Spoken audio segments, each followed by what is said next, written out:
La caféine, c'est l'ingrédient star de pratiquement tous les pré-workouts. C'est aussi la substance psychoactive la plus consommée dans le monde. Mais est-ce que ça te rend vraiment plus fort sous ta barre? Est-ce que ça améliore ton endurance sur un WOD de 20 minutes? Qu'est-ce qui change vraiment entre le café noir bien torréfié, du café vert et de la caféine de synthèse que tu retrouves dans tes boosters? Aujourd'hui, on décortique l'alchimie de la caféine, ses bénéfices réels, ses risques cachés et comment l'utiliser comme un pro sans détruire ta santé.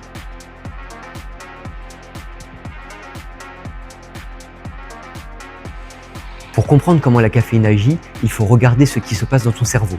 Toute la journée, ton métabolisme produit une molécule appelée l'adénosine. Plus les heures passent, plus elle s'accumule et se fixe sur tes récepteurs cérébraux. C'est elle qui t'envoie le signal du gros coup de barre qui te pousse à dormir. La caféine, elle, est un véritable pirate informatique. Sa structure moléculaire ressemble presque à celle de l'adénosine. Elle va donc venir se brancher sur les récepteurs à sa place, bloquant le signal donc de la fatigue. Mais ce n'est pas tout. En bloquant l'adénosine, la caféine favorise indirectement la libération de dopamine et de noradrénaline. Elle ne t'apporte pas d'énergie magique, elle met simplement un masque sur la fatigue en boostant ta vigilance et ta motivation. La caféine agit aussi sur ton système cardiovasculaire de manière très précise. Elle est vasoconstrictrice au niveau cérébral, ce qui signifie qu'elle réduit le diamètre de tes vaisseaux sanguins au niveau de la tête. C'est pour ça qu'elle soulage les migraines. Alors là, tu te dis, attends Gauthier, si mes vaisseaux se resserrent, mes muscles vont être moins bien irrigués pendant mon WOD. C'est là la magie du corps humain.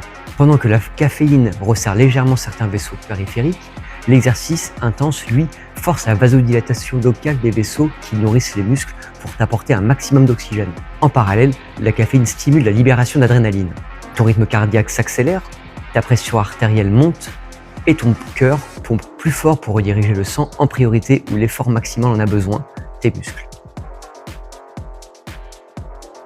Quelle est la différence entre le café vert et le café noir classique? Le café vert, c'est le grain de café pur, à l'état naturel avant d'être cuit. Il est extrêmement riche en acide chlorogénique, un antioxydant hyper puissant qui aide à réguler le métabolisme des sucres. Le problème, il est très amer, dur comme de la pierre et impossible à infuser tel quel. Pour le consommer, on passe par la torréfaction. On cuit les grains à haute température. Cette cuisson détruit en partie l'acide chlorogénique, mais elle déclenche une réaction qui s'appelle la réaction de Maillard. C'est cette chimie qui développe les arômes, la couleur noire et de nouveaux antioxydants thermoformés. Et la caféine dans tout ça? La torréfaction ne la détruit pas car elle est thermostable. Comme le grain perd son eau pendant la cuisson, un café torréfié fonce et même est légèrement plus concentré en caféine. Si tu consommes de la caféine sous forme de gélules, de pré-workout, de boissons ou de gomme à mâcher, tu ne consommes pas du café infusé. Tu consommes de la caféine de synthèse, souvent appelée caféine anhydre, qui est sans eau. Elle est produite en laboratoire par synthèse chimique, généralement à partir d'urée et d'acide monochlorhydracétique. Le résultat, une poudre blanche d'une extrême pureté, ultra concentrée et pas chère. Sur le papier, la formule brute est identique. Ton corps ne fait pas la différence chimique.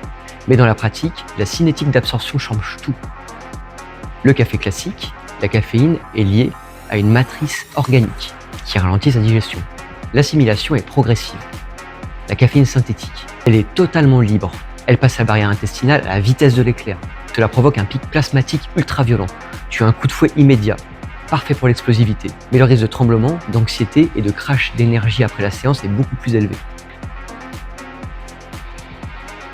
Qu'est-ce que toutes ces chimies t'apportent concrètement lors de tes entraînements? La science valide 3 gros leviers de performance. Le gain de force brute, une amélioration de 3 à 5% de ta force maximale, idéal pour valider un nouveau PR en haltéro par exemple. L'endurance musculaire, tu gagnes de précieuses répétitions sur tes charges intermédiaires, la baisse du RPE, qui est la perception de l'effort. La caféine réduit le signal de la douleur et la sensation de brûlure musculaire dans ton cerveau. En gros, tu acceptes de souffrir plus longtemps sur le WOD. Mais attention, la caféine n'est pas gratuite pour l'organisme. L'utiliser sans contrôle comporte de vrais risques. Anxiété, nervosité, un surdosage d'adrénaline peut déclencher des palpitations, de la tachycardie, des tremblements, et même une sensation de panique. Les troubles digestifs. La caféine accélère la motilité intestinale et augmente l'acidité gastrique. Si tu as l'estomac sensible, c'est le combo reflux et urgence aux toilettes en plein milieu du WOD. La vasoconstriction cérébrale chronique. Une consommation excessive et continue peut provoquer des maux de tête de sevrage dès que tu n'as pas ta dose. Le massacre du sommeil. C'est le risque le plus grave. Même si tu arrives à t'endormir après un café tardif, la caféine, elle, bloque l'accès aux phases de sommeil profond. Tu te réveilles fatigué, ton système nerveux ne récupère pas. Et tes muscles ne se réparent pas non plus. Le piège absolu, c'est l'accoutumance et la tolérance. Quand tu consommes de la caféine tous les jours, ton cerveau se défend contre ce blocage en créant de nouveaux récepteurs à l'adénosine. Résultat, il te faut plus de caféine pour obtenir le même effet. À la fin, tu ne consommes même plus de la caféine pour performer, tu la consommes juste pour éviter un mal de crâne.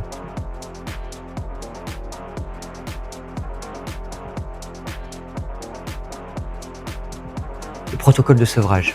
Pour initialiser tes récepteurs, tu dois faire un reset. Coupe toutes sources de caféine pendant 7 à 10 jours. Les 3 premiers jours ne vont pas être top. Tu vas avoir un léger brouillard mental, peut-être même parfois des maux de tête. Mais c'est le seul moyen de retrouver une sensibilité totale à la molécule. Pour l'utiliser comme un pro, applique ce protocole strict. Le dosage de la performance. Consomme 3 à 6 mg par kilo de poids de corps. Le timing. 30 à 45 minutes avant l'effort si tu prends de la caféine de synthèse. 45 à 60 minutes s'il s'agit d'un café noir classique. Le couvre-feu, 0 caféine après 15h ou 16h. La stratégie, garde les dosages élevés pour tes grosses séances.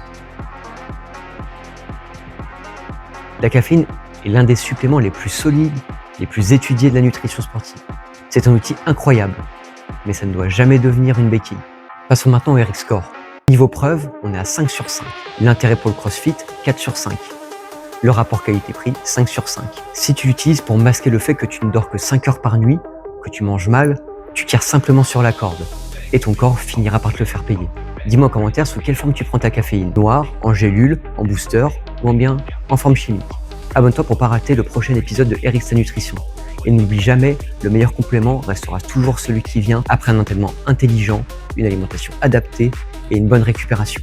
Les compléments ne complètent que ce qui est déjà solide. Entraînez-vous bien et à la prochaine. Salut!